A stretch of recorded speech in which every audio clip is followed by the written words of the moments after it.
Kalojmë tek lajme nga diaspora në përgjithësi. Disa votues nga diaspora kanë nisur të publikojnë video në momentin kur zgjedhin subjektin dhe kandidatin e tyre në fletën e votimit.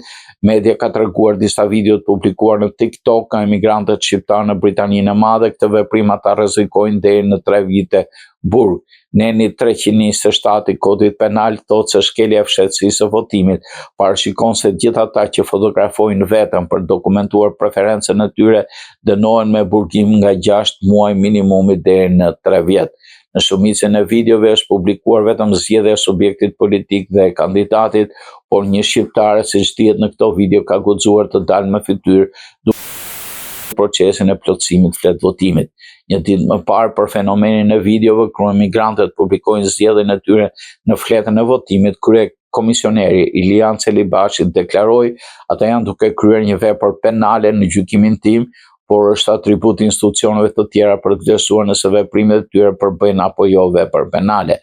Në gjykimin dhe vlerësimin tim janë duke kryer një vepër penale të interesit partive politike, entuziazmit që kanë për treguar se për kë votojnë është e dënueshme nga kodi penal deklarimi i votës.